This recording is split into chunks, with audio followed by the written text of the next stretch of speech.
A journey from fear to fluency is not a simple story, and it is not a road that anyone walks without moments of doubt, because fear has a way of rising inside the heart every time we try something new and unfamiliar, and learning a new language often brings that fear to the surface in ways we never expect, because language is more than words and rules and grammar, because language is expression and identity and vulnerability, and when you speak in a language that is not your own, you feel exposed, as if the whole world can see your mistakes and misunderstandings. And I remember the early days of my own journey, when every attempt to speak felt like a step into a cold river, and the fear wrapped around me like a tight rope that held my voice down, and every time I opened my mouth, my mind filled with worries that people would laugh or judge or look confused, and that fear grew stronger every time I stayed silent when I wanted to speak, and silence became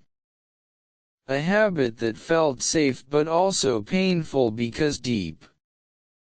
inside I wanted to communicate, and I wanted to connect, and I wanted to express myself freely without the heavy shadow of insecurity. And for a long time I allowed fear to control my progress, and I believed that fluency was only for people who were naturally good at languages, or who were brave enough to practice without worrying. But eventually a moment came when I understood that waiting for fear to disappear was not the answer, because fear does not vanish by itself, and transformation begins when you move forward even with fear by your side. And so I decided to take the smallest steps possible, and every step felt shaky, but each one mattered, because each attempt to speak, each attempt to listen, each attempt to understand brought me closer to a version of myself I had always wanted to become. And slowly my journey changed from one shaped by fear into one shaped by curiosity, and instead of asking what if I make a mistake, I began asking what can I learn from this moment. And that shift began to open my mind like a window lifting for the first time after years of being shut, and through that window a new kind of determination entered my life, and I started to notice progress in small moments. Like when I understood a sentence without translating it in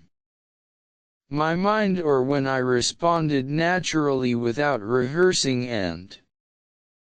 these moments felt like tiny flames lighting a dark path, and each one encouraged me to continue learning and exploring. And sometimes the progress felt so slow that I wondered if I was moving forward at all. But looking back, I can see that every day added one more brick to the bridge from fear to fluency, and the bridge grew stronger each time I accepted that mistakes were not signs of failure but signs of courage, because a mistake means you tried, and trying is the first language of growth. And as the journey continued, I met people who supported me and corrected me gently and encouraged me to keep speaking even when I stumbled, and their kindness helped me understand that most people do not judge you for learning a new language because they know how difficult it is, and they respect the effort more than the perfection. And this understanding softened my fear little by little until the fear no longer controlled me, and I realized that fluency is not only about speaking perfectly but about speaking bravely and speaking honestly and speaking with a heart willing to learn and willing to improve. And the more I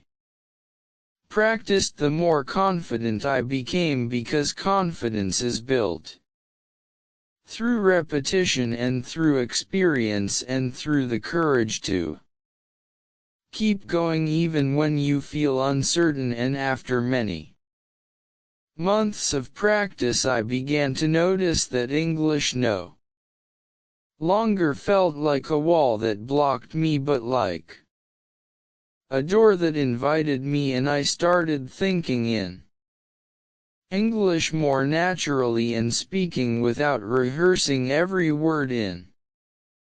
my mind. And this change felt like I had finally stepped into the sunlight after living in the shade for so long, and the fear that once held my voice began to feel smaller and quieter, and eventually it became only a memory of the person I used to be. And fluency became not an achievement but a transformation, because learning a language changed the way I saw myself and helped me understand that growth does not come from perfection, but from the courage to keep trying. And now, when I look back at the long road that brought me here, I can see that fear was not the enemy, but the beginning, because it pushed me to rise above my own limits and discover strengths that I never knew I had. And fluency became more than speaking a language. Fluency became the freedom to express myself, the confidence to share my thoughts, the courage to open conversations, and the belief that I can grow beyond anything that once frightened me. And so the journey from fear to fluency is not only a story about language, it is a story about becoming braver, becoming stronger, and becoming more willing to trust myself in every challenge that comes next.